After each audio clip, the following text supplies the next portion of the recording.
이제 하나님 말씀을 함께 봉독하도록 하겠습니다. 하나님의 말씀은 로마서 12장 부터 함께 읽도록 하겠습니다. 19절부터 21절 시작. 친히 원수를 갚지 말고 하나님의 진노하심에 맡기라. 기록되었으되 원수 갚는 것이 내게 있으니 내가 갚으리라고 주께서 말씀하시니라. 내 원수가 줄이거든 먹이고 목마르거든 마시게 하라. 그리함으로 내가 숯불을 그 머리에 쌓아놓으리라. 악에게 지지 말고 선으로 악을 이기라. 아멘. 잠깐 기도하고 시작하도록 하겠습니다. 오늘도 하나님의 거룩하신 그 영광을 이 시간 임재하여 주시고 나타내 주었기만을 원합니다. 복되게 하여 주시옵소서. 예수님의 이름으로 기도하옵나이다. 이제 오셔서 하시면 됩니다.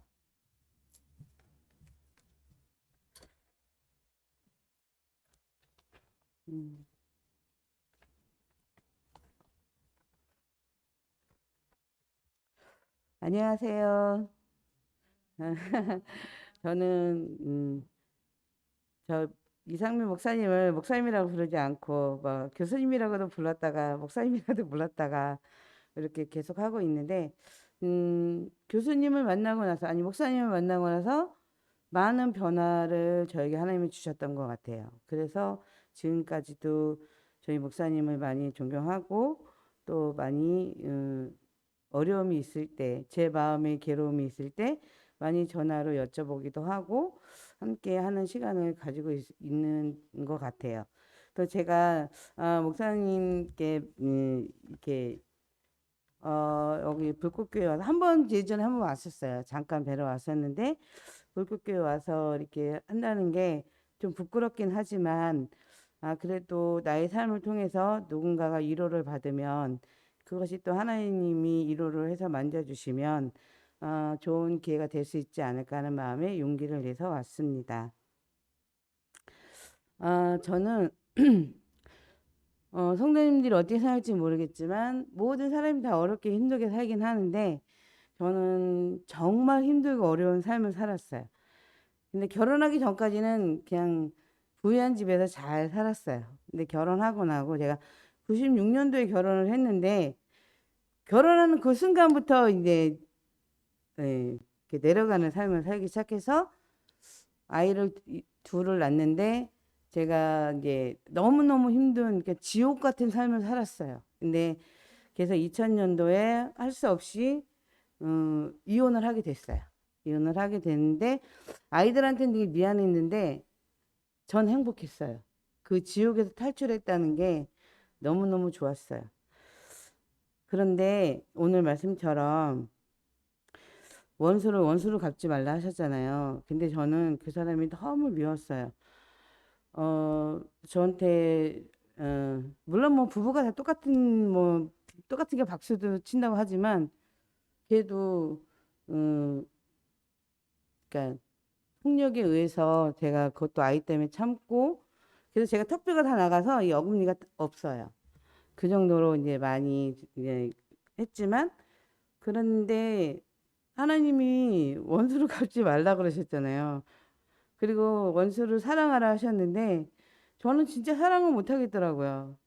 그래서 기도를 뭐라고 했냐면 하나님이 원수를 사랑하라 하셨는데 저는 사랑을 못 하겠어요. 근데 그렇게 하지 않으면 죄가 되니까 하나님 미워하지 않는 마음을 주세요라고 기도를 한 3, 4년 올렸던 것 같아요. 그리고 나니까 한 3, 4년 지나고 나니까 그 사람이 미운 게 아니라 불쌍해지는 마음이 들더라고요. 그리고 그 사람을 위해서 하나님을 모르는 사람이니까 하나님 구원받게 하나님 도와주세요. 누군가를 통해서라도 하나님을 알아가는 사람이 되게 해주세요라고 기도가 나오더라고요. 이제 그렇게 해서 이제 미움이 사라지니까 궁울한 마음이 생기고 또 그 사람을 사랑까지는 못하지만 위하지 않는 그런 마음의 단계까지 오게 하나님이 하시더라고요. 그리고 또 저는 어, 여기 있는 성도님들은 얼마나 하나님을 믿고 의지하신지는 모르겠지만 저는 6살 때부터 신앙생활을 했거든요. 저희 가정이 저희 친정 쪽이 이렇게 믿음의 가정이라서 이제 6살부터 신앙생활을 했는데 제 마음대로 신앙생활을 했던 것 같아요. 그러니까 저는 신앙생활 잘하고 있다고 생각을 했어요. 그래서 주위의 목사님들이나 성도님들이나 어머 믿음이 엄청 좋으세요. 뭐 어떻게 그렇게 하세요? 막 근데 아니에요. 뭐 그러니까 가식적인 겸손 그렇게 살았던 것 같아요. 가식적인 겸손으로 그냥 아니에요. 막 이러고 그리고 힘들고 이렇게 힘들 때마다 하나님을 보여잡고 가니까 남들이 볼 때는 굉장히 믿음이 좋은 사람처럼 보였나 봐요. 근데 저도 그렇게 생각을 하고 있었던 것 같아요. 아, 그래, 나는 그래도 하나님을 의지하고 살아. 나는 그래도 세상에서는 살진 않아. 막 이런 교만함에 살았는데, 그러니까 20년도에 하나님이 그거를 깨우쳐 주시더라고요.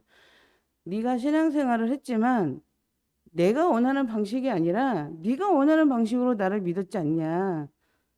그렇게 딱 깨닫게 하시는데, 정말 너무너무 감사하고, 막, 맞아. 나 너무 교만했고, 진짜, 뭐, 그러니까, 보여지는 거에 되게 그렇게 신앙생활을 했기 때문에 남들이 볼 때는 엄청 그냥 믿음이 좋고, 또 믿음의 가정에서 살았으니까 잘했을 거라고 생각을 하고, 교회 봉사도 그 이후로 이제 봉사를 이렇게 끊었어요. 왜냐하면, 봉사도 남들이 볼 때는 제가 교회 청소도 하고 뭐 주방 봉사도 하고 뭐도 하니까 정말 믿음이 엄청 좋은 사람처럼 평가되어지고 그리고 저 사람은 정말 주의 일 많이 해 이렇게 사람들이 평가를 하더라고요. 그러니까 저도 모르게 말로는 아니에요, 괜찮아요, 아무것도 아니에요라고 말은 이렇게 고백을 하는데 제 마음속에 이 어깨에 뽕이 이렇게 조금씩 올라가고 있었나 봐요. 그래서 저도 모르게 알게 모르게 교만함과 그런 왜 저래 하는 그런 사람들의 평가를 저도 모르게 하고 있더라고요. 근데 입으로는 내뱉지는 않았지만 제가 마음에 죄를 짓고 있더라고요. 그런데 하나님 그걸 깨닫게 하시고 난 이유는 그래, 교회 봉사도 내 마음과 내 의지가 아니라 정말 내가 마음에 하나님이 주시는 감동으로 봉사도 하고, 그러니까 오른손이 아니라 왼손이 모르게 하라고 하셨잖아요. 그렇게 모른 듯이 지죽은 듯이 그냥 해야지 이렇게 드러내고 하면 안 되겠구나라는 깨달음을 주셨어요. 그래서 이제는 제가 하나님을 믿는 것이 내 방식대로. 그래, 주일날 있으니까 교회 가야 되고, 수요일날 되니까 예배 드려야 되고, 금요일이니까 금요일차례 드려야지. 그런 형식적인 예배가 아니라, 정말로. 근데 제가 지금 우리 교수님, 목사님, 강의 시간에 그 말씀을 하셨어요. 뭐 수요 예배 그거 안 드리면 어때? 뭐 안 드려도 하나님이 아시는데 뭐. 그때 제 마음은 되게 저는 갈등을 했어요. 왜냐하면 수요일인데 예배를 드리지 왜 드리지 말래? 우리 교회는 수요 예배 없어. 막 그렇게 말씀하셨어요. 그러니까 왜 그러시는 거야 도대체 막 이렇게 생각을 했었거든요. 근데 저는 그게 제가 이제 애니어그램에도 나오고 MBTI에도 나와 있는데 이거는 그런 규칙, 규범 뭐 이런 거를 엄청 중요시 여기는 그런 유형이라서 그걸 되게 이해를 못했어요. 아니 속으로는 목사님 수요일이면 예배 드려야지 왜 예배를 안 드려요. 그건 있을 수 없어요. 이제 제 마음에 이제 그런 외침의 소리가 있었는데 그때 목사님이 이제 저를 떠보셨던 것 같아요. 야, 수요 예배 안 드리면 어때? 뭐 안 드린다고 하나님이 뭐 버리시냐? 뭐 그러시는데 저는 그게 너무 용납이 안 됐어요. 그래서 수요일 되면 당연히 예배 가야 되고 금요일 되면 당연히 철야 예배 드리고 기도만 한두 시간씩 필요해야 되고 막 그렇게 해야 되는 줄 알았어요. 그런데 그게 다 형식이고 내가 마음에서 주님을 중심을 잡지 않으면 그것이 다 헛것이라는 것을 알게 하셔서 요즘은 너무너무 감사하고 그렇게 이제는 내 방식이 아니라 하나님의 방식대로 하나님의 말씀대로 신앙생활을 하나님을 믿어야 되겠다. 하나님한테 다가가야 되겠다라는 마음을 주셔서 그렇게 하려고 노력하고 있습니다. 그러나 뭐 또 저는 우리 목사님이 늘 강조하시는 말씀 있잖아요. 네가 세상에서 제일 잘하는 게 뭐야? 예, 죄 짓는 거요. 항상 죄를 많이 짓고 있기 때문에 그것을 위해서 더욱더 또 이렇게 낮아지라고 하나님이 그렇게 우리 목사님을 통해서 깨달음을 주셨던 것 같아요. 그래서 더욱더 이제 하나님을 부여잡고 가려고 노력하고 있습니다. 그리고 또 여기 보면 뭐라고 말씀하셨냐면 내 원수가 줄이거든 먹이고 목마르라고 하셨잖아요. 저는 되게 어렵게 살았다 그랬잖아요. 근데 19년도에 제가 살던 집을 저희가 살려고 했는데 사정이 여치해서 그 집을 사지를 못했어요. 그러니까 이제 그 집주인이 이제 네가 산다 그래서 내가 안 팔았는데 난 손해를 많이 봤다. 근데 제가 거기에 이제 큰 돈은 아니지만 이렇게 조그만 돈을 이렇게 보증금적으로 준 게 있었어요. 근데 네가 안 샀으니까 내가 손해를 끼쳤으니까 내가 지금 근데 저는 그 돈이 너무 급박한데 줄 수 없어. 그러니까 이 집이 팔리면 줄 거야 라고 얘기를 하시더라고요. 그래서 제가 그 집이 팔렸어요. 바로 팔려가지고 일주일 만에 집을 나가야 되는 상황이 됐는데 저는 집도 구하지도 못하고 그런 상황이었는데 그 산 사람의 집을 제가 들어가는 조건으로 들어갔는데 정말 사람이 살 수 없는 그런 집이었어요. 그런데 이제 저희 제가 아주버님이랑 같이 살거든요. 그래서 네 식구하고 족같다라고 하면 5식구인데 그래서 이제 5식구가 그걸로 이사를 갔어요. 그런데 그 집을 팔면 돈을 준다고 했잖아요. 그러니까 집 산 사람도 돈이 여의치가 않으니까 찔끔찔끔씩 돈을 줬나 봐요. 그래서 2번에 걸쳐서 500씩 해서 1,000만 원을 다 받았어요, 저는. 그런데 그때 제가 못 받았을 때 저는 이런 일이 생기면 사람들한테만 말을 하진 않았어요. 야, 이랬어. 라고 내가 너무 힘들겠어. 그래서 사람을 의지하지 않고 저는 어떻게 했냐면 그러기 힘들 때마다 성전에 가서 하나님 앞에 가서 울부짖어 기도했어요. 하나님 이러는데 저 너무 급한데 이 사람이 돈을 안 준대요. 저 어떡해요? 하나님 이 사람은 돈도 많고 여유 있는 사람인데 하나님 어떡해요? 울면서 진짜 막 기도했을 때 2달인가 있다 밖에 하셨거든요. 그러는데 그 집주인이 저한테 1,000만 원 딱 주고 산 사람이 그다음부터 돈을 안 주는 거예요. 코로나 핑계 대고. 그래서 지금까지도 못 받고 있다고 하더라고요. 그래서 그 사람 집값 다 받게 해달라고 요즘은 기도하고 있거든요.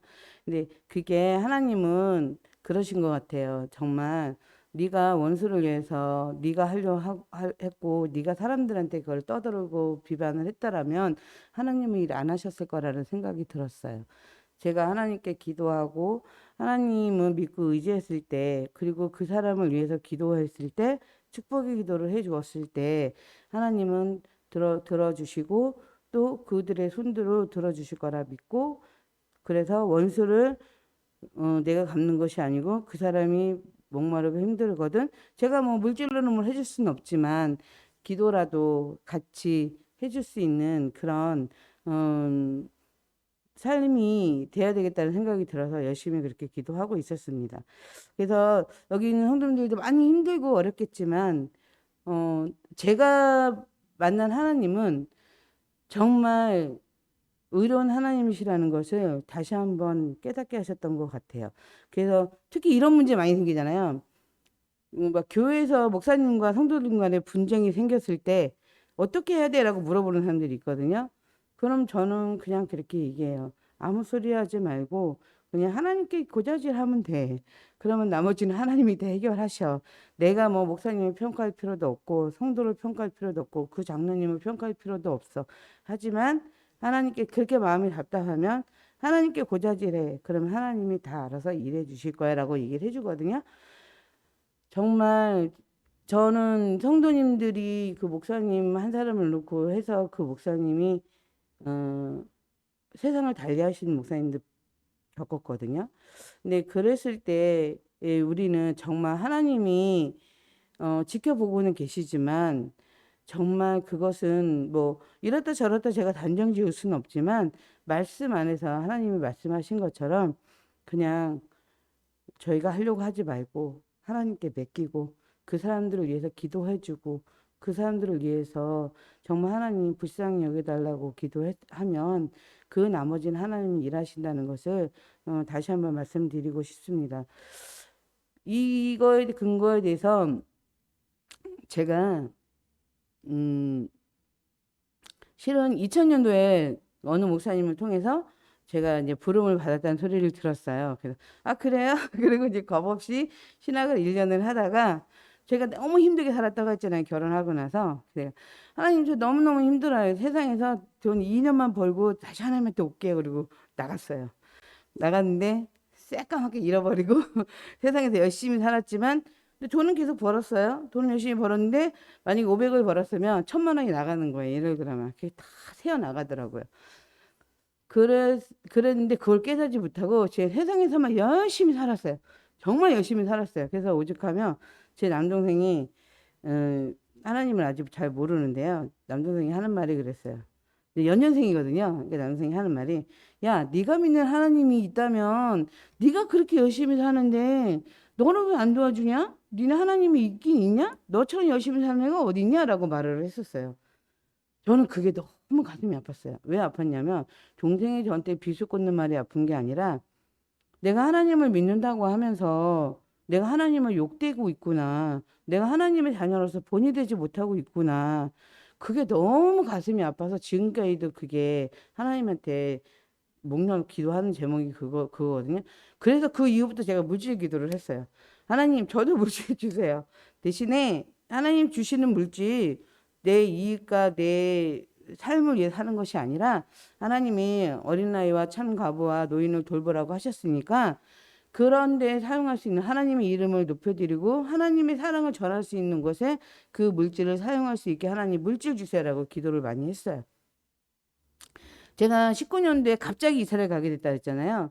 근데 그 다음에 2020년도 봄에 하나님이 또 제 남동생을 통해서 지금 사는 집을 이사를 하게 하셨어요. 근데 이제 제가 결혼해서 살던 집 지금 제일 좋은 집에 지금 살고 있어요. 그러니까 남들은 평범한 집인데 제가 살던 중에는 제일 그러니까 빌라긴 한데 제일 좋은 집에 살고 있어서 저희 식구들이 다 하는 말이 우리가 살던 중에 제일 좋은 집이야라고 되게 행복해했어요. 저희 가정은. 그러니까 남들은 평범하게 누릴 수 있는 걸 저희는 그렇게 못 누리고 살았거든요. 그런데 그리고 나서 하나님이 물질을 부어주기 시작하거든요. 그런데 저는 약속대로 이런 생각이 들었어요. 그래, 내가 너한테 물질 이제 주기 시작했어. 근데 네가 과연 네가 말한 대로 정말 네가 나를 위해서 쓰냐? 라고 하나님이 이거는 시험하시는 것 같다라는 마음이 들었어요. 그래서 제가 여기서 고백하면 저희 가족이 세 사람이 버는데 세 사람이 버는 게 한 달에 지금 1000만 원 정도 들어오거든요. 그게 이제 들어오기 시작한 지 한 몇 달 안 됐어요. 그런데 제가 그런 마음이 들었고 내가 하나님한테 약속한 게 있잖아요. 그래서 하나님께 하나님이 주셨으니까 하나님께 그러니까 하나님에게 필요한 사람에게 전해질 수 있게 해달라고 기도를 하면서 선행을 했는데 하나님은 참 그런 사람 만나게 하시더라고요.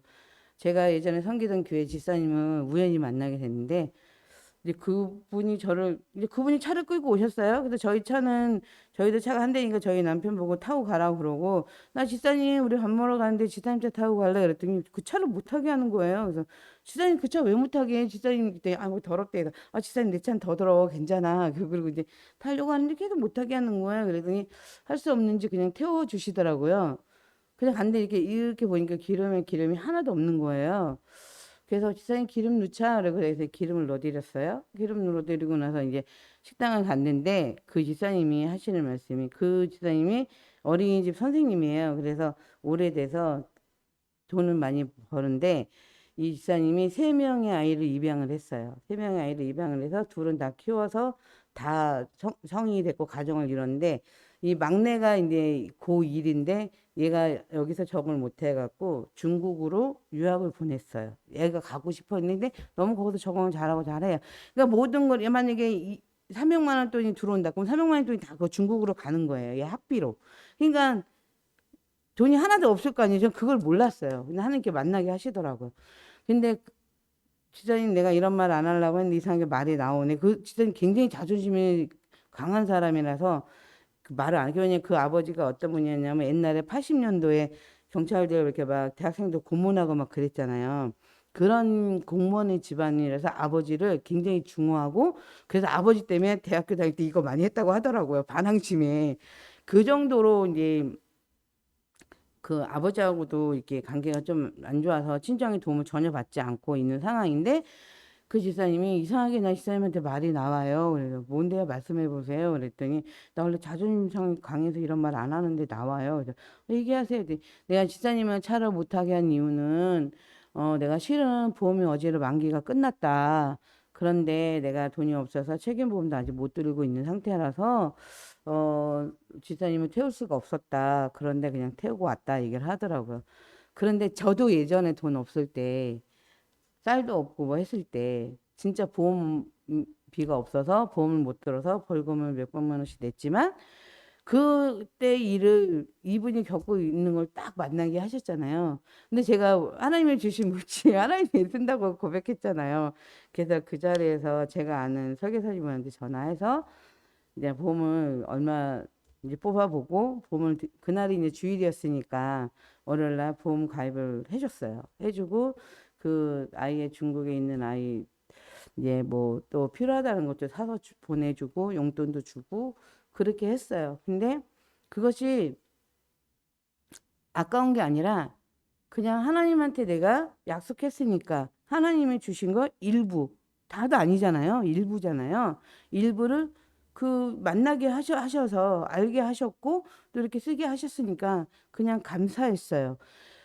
그렇게 하다 보니까 하나님은 그냥 뭐 좋은 거 주시면 쭉 주시는 게 아닌 것 같아요. 주다가 또 굴곡이 있어요. 그래도 이런 데도 어떻게 할래 하고 하시는 것 같아요. 그럴 때마다 이제 그리고 났는데 이제 우리 목사님은 아시지만 제가 작년 10월 28일 날 이제 산부인과에 갔는데 이제 암 판정을 받았어요. 암 판정을 받아서 11월 26일 날 일산 암센터에서 수술을 했는데 저 암 환자 같지 않죠? 근데 제가 맨날 웃으면서 맨날 그래요. 아, 남들은 암이 걸리면 살이 빠진다는데 나는 살이 한 개도 안 빠졌어. 이놈의 살은 나는 영원히 붙어 다닐래나 봐. 내가 웃으면서 이렇게 얘기를 하고. 근데 사람들이 저를 아는 사람들은 진짜 암 환자 같지 않아요. 근데 암 환자 맞긴 맞아요. 이렇게 말할 정도로. 근데 진짜 너무 감사한 게 이게 증상으로 봐서는 제가 볼 때는 한 2, 3기 정도 될 것 같은데 그냥 1기에서 2기 반 넘어가는 사이라서 너무 감사한 건 항암도 안 해도 되고 방사선도 안 해도 되고 약도 안 먹어도 되고 정기적인 검사만 받으세요라고 그냥 그러고 의사가 아무 말도 안 하고 그냥 검사를 하면 그때 병원을 가면 컴퓨터를 한번 딱 화면을 봐요. 차트를 봐요. 그리고 그냥 아무 소리 안 하고요. 가세요. 이 얘기만 하시더라고요. 그 의사 선생님도. 그러니까 하나님은 정말 제가 교회 다닐 때 그 성도님들이 저한테 하신 말씀이 많은 시련과 많은 힘들게 어려움이 있었지만 그때마다 제가 물론 좌절할 때도 있고 원망할 때도 있고 하나님 정말 왜 이래요라고 할 때도 있었지만 그래도 또 7.8개의 정신으로 오뚜기처럼 맨날 일어나니까 그 어느 집사님이 저한테 별명을 지어주시기를 오뚜기 같다라고 말씀을 하셨어요. 오뚜기 같다. 그래서 네, 그 말씀 잘 받아 듣고 열심히 하나님 믿으면서 갈게요라고 말씀을 드렸었는데 저희는 악에게 지지 말고 손으로 악을 이기라라고 말씀을 하셨잖아요. 제가 19년도에 그 교회 집에 이사를 갔을 때 정말 암담했어요. 24살짜리 큰 애를 데리고 거기를 들어간다는 게 부모로서 되게 부끄러웠어요. 이런 상황에 이 아이를 여기를 데리고 가야 되나? 이런 상황이 어쩔 수 없을까 하긴 했는데 그래서 어떻게 했냐면 저희는 그때 이후로 지금까지 지금은 이제 아침에만 예배를 드리는데요. 그때는 아침 저녁으로 하나님께 가정 예배를 드렸어요. 가정 예배를 드리고 기도의 시간을 갖고 그렇게 해서 1시간씩 하나님께 꼭 기도를 드렸거든요. 지금은 이제 아침에만 해요.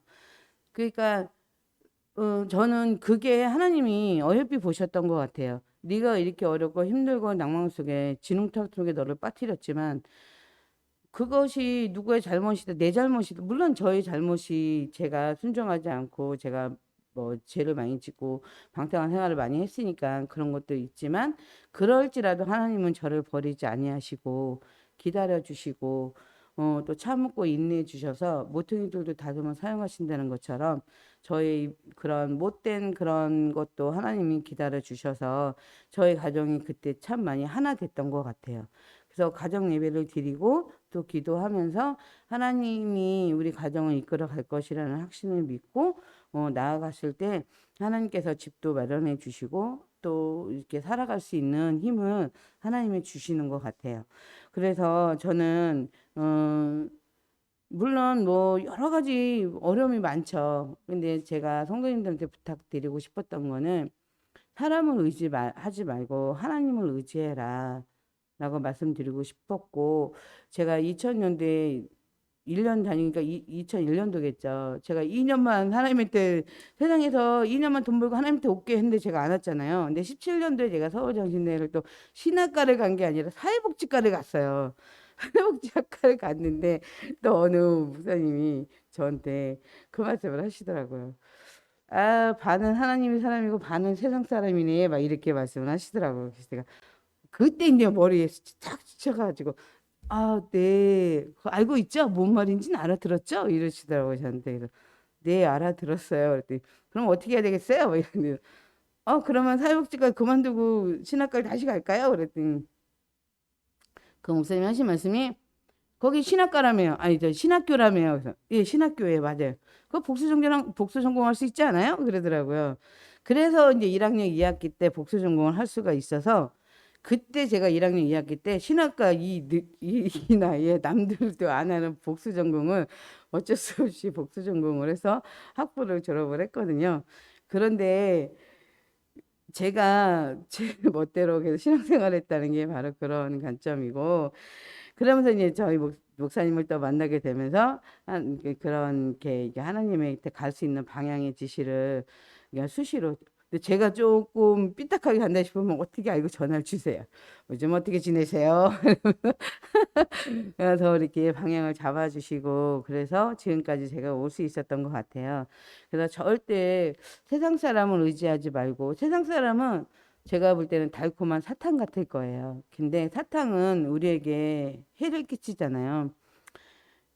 그 사람들은 들어주는 척 하지만 결국은 그것이 저한테 화살이 돼서 저를 쓰러뜨리는 그런 사건이 될 수 있을 것 같은데, 하나님을 의지하면 하나님은 안 보고 계시는 것 같지만 다 지키시고 보호해 주시고 정말 기다리셨다가 끝까지 그래 잘 참고 잘 이겼다라고 토닥토닥 해주시는 분이 하나님이신 것 같아요. 그래서 하나님을 의지하고 하나님께 기도하고 나가면 그 길은 우리가 활짝 웃을 수 있는 승리의 길이 될 수 있을 것 같다라고 단호하게 말씀드릴 수 있습니다. 그래서 여기 계시는 성도님들도 그렇게 뭐 가정의 문제도 있으실 거고 돈의 문제도 있으실 거고, 저는 솔직히 세상에 지금 고백하면 부끄러운 얘기지만 하나님을 위한 삶을 살았다고 고백할 수가 없고 정말 그냥 돈을 위해서 살았던 것 같아요. 내가 돈이 있어야 우리 가정이 행복하고 돈이 있어야 내가 우리 애들한테 모두 해줄 수 있고 이랬던, 그러니까 합리화를 많이 시켰던 것 같아요. 그런데 지금은 나의 우선순위가 세상의 것에 대한 것이 우선순위냐, 하나님을 위한 것이 우선순위냐라고 누군가가 되물어 본다면 저는 지금은 단연코 하나님이 우선순위라고 말할 수 있고, 하나님 때문에 제가 아까 찬양을 301장을 제가 부르자고 한 건데 저는 그 찬양이 너무너무 감사하고 정말 지금까지 지내왔던 거는 하나님의 은혜라. 하나님의 은혜가 아니면 저는 아마 자살했을 거예요. 그런데 하나님의 은혜 때문에 그 폭풍 비바람이 몰려쳐 와도 이겨낼 수 있고 잠잠히 걸어갈 수 있었던 것도 하나님의 은혜였다라는 것을 지금 이 시간 고백드립니다. 그래서 여러분들도 많이 힘들고 어려우시겠지만 하나님을 의지하고 하나님만 바라보며 나가면서 하나님을 기쁘게 해드리는 그런 삶을 살아가시기를 기도하겠습니다. 그래서 제가 오면서 이 찬양을 오면서 그냥 느낀 건데, 그 545장 이 눈에 아무 증거 보이지 않아도 그 찬양을 드리고 싶더라고요. 왜냐하면 우리는 하나님께 눈에 보이진 않잖아요. 저희 하나님이. 하지만 그런 하나님을 우리는 마음으로 만나고 또 그래서 눈에 보이지는 하나님을 이겨낼 수 있는 그런 여러분들의 삶이 되시기를 바라면서 이 찬양을 드리고 싶었어요. 그래서 545장은 제가 저희 성도님들이랑 같이 한번 부르고 마무리하겠습니다.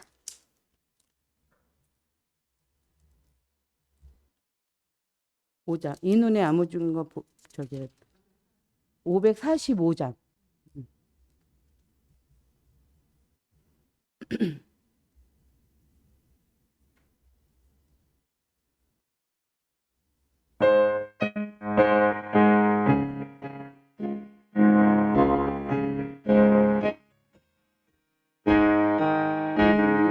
남친만이 되어도 걸으며 이의 아무 소리 들려도 하나님의 약속이라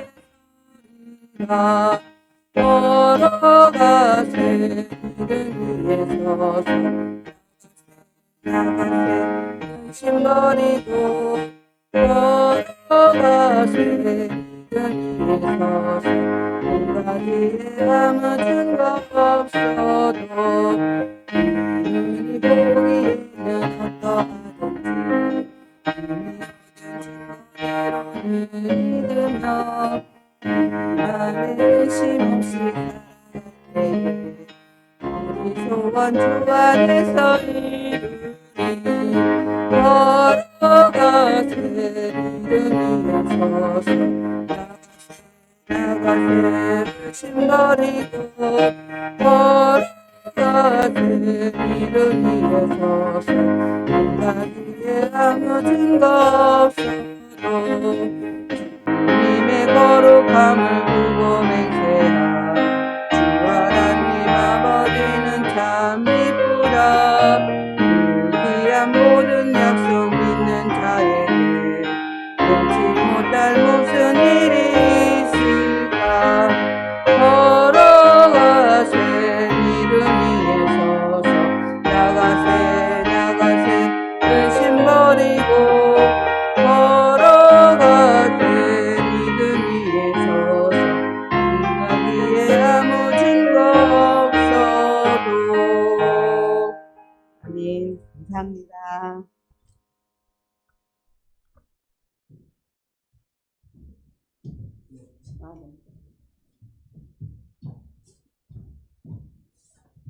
기도하고 마치라니까 빨리 내려가고 싶었었나 봐요. 예, 성경의 말씀은 틀림이 없는 것 같아요. 고난이 내게 유익이다. 그러면 고난은 우리를 아름답게 만들어주는 거룩한 도구입니다. 어쨌든 좋은 시간을 내주셔서 감사를 드리고 다 함께 일어나셔서 찬양을 부르겠습니다.